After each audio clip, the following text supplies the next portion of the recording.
Joining us now is the National President for the Public Service Alliance of Canada, Chris Aylward. Thank you for joining us again. My pleasure to be here, Michael. Thank you. Listen, I want to begin with a very simple question. Is this strike really necessary? You say that you're still willing to negotiate, so why shut down government services if talks are still possible? Yeah, Michael, we've been at the bargaining table for almost 2 years. Treasury Board has been dragging its feet for 2 years. Finally, in the last 2 weeks, Treasury Board has come to the table and started negotiating. They could have done that a year and a half ago. They could have done that 6 months ago. Why did they wait until our deadline for a strike was fast approaching? That was absolutely not necessary. Now, with the Treasury Board, of course, you have support behind you there. Now, the Treasury Board says it has raised its wage offer higher than where it began, and in what they are offering, and this is what they are saying, they state they are respecting your workers and at the same time respecting what Canadians can afford to pay. What's your reaction to that? Look, our wage demand has always been so that we can keep up or keep in line with the rate of inflation. Workers in this country are fed up, they're frustrated, and rightfully so.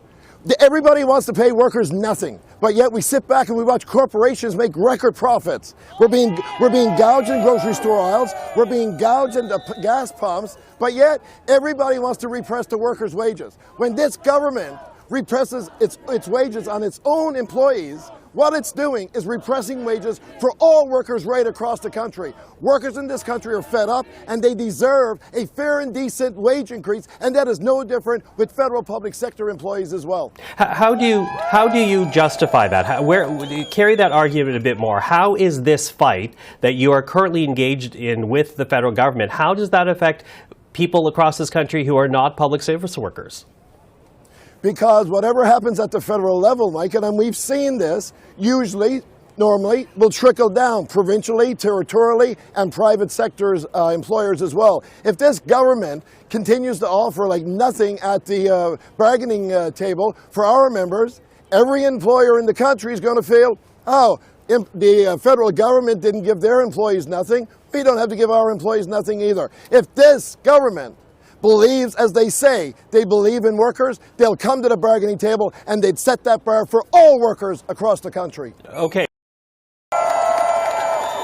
To hear it from the Treasury Board, though, they make the argument very plainly that what you're asking for is not affordable. And if they agree to what you're asking for, it would severely affect the government's ability to deliver services to Canadians. What do you say to that?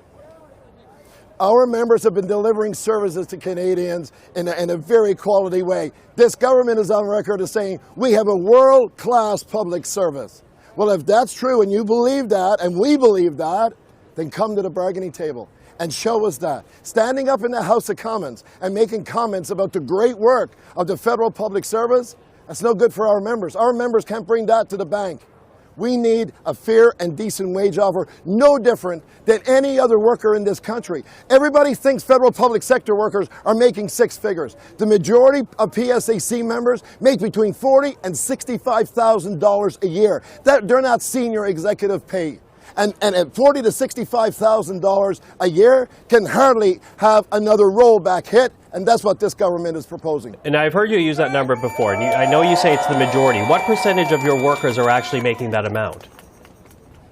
The vast majority of our, yes, we have members who make more than $65,000 a year, but the vast majority, the biggest percentage of our membership are between $40,000 and $65,000 a year. Again, a salary that can't suffer another rollback.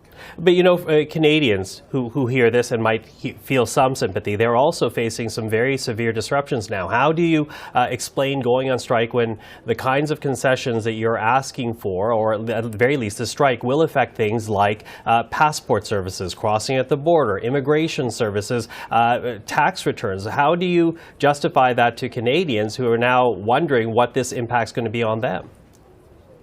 You're absolutely right, Michael. Everything that you just listed, our members do all of that work. It's up to the government to make sure that this strike doesn't last long and Canadians are not impacted. They know what they need to do. Come to the bargaining table. Let's do this. Let's get this done for everyone, including federal public sector members. Now, will you be doing anything to minimize the impact on Canadians? Well, I mean, here we are today on Parliament Hill. We have members at Tunney's Pasture here in Ottawa, spread out. We're not taking over the streets. We're not shutting down airports or borders yet. We're not inconveniencing the public today. We're here on Parliament Hill in Ottawa. The public don't care about us being up here. We're not inconveniencing the public by being on Parliament Hill. And that is our strategy. We have strategic picket lines right across the country. And as I said, we haven't, set up picket lines at airports or borders or anything like that to inconvenience the public. But the longer we're out, the public are going to see more and more inconvenience. We don't want to do that. It's up to this government how long this strike lasts.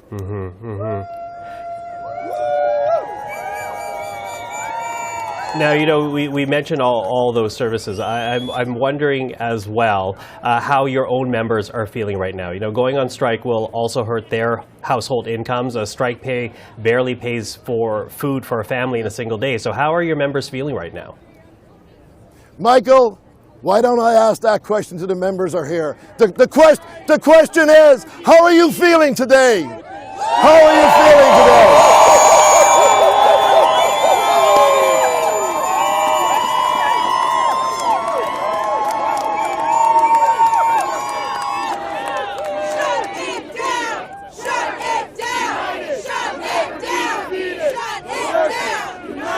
Chris, I need to also ask.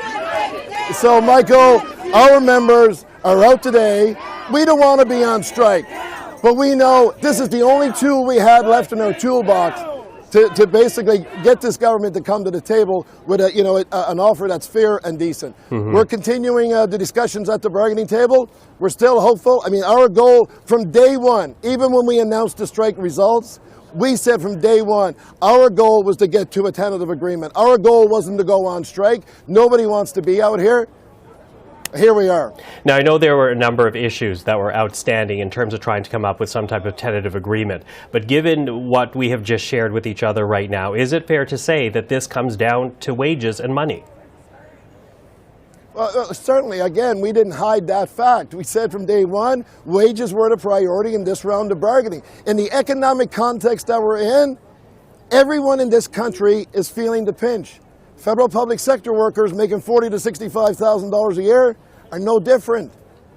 And again, we're fed up. We're watching mega corporations make record profits that they haven't seen in years, and yet nobody wants to pay workers. That doesn't compute. Something has to give there. And as a result, that's what you're seeing today. Workers are fed up, they're frustrated, and they're on strike. Listen, Chris, I know this is day one, but the NDP has already gone public. They say that they would never support back-to-work legislation. What do you say to any politician of any political stripe who might be thinking about that route as a possible solution to this? I would ask every member of Parliament in the House of Commons to support workers' right to strike and to vote against any back-to-work legislation if it's introduced. The good thing is we haven't heard that yet, and we're hoping that we're not going to hear that from this government. A government who's committed to bring in anti-scab legislation, we sure hope they're not going to pull the trigger on back-to-work legislation. That's right. Chris Aylward, thank you very much for the time. Thank you, Michael. Always a pleasure.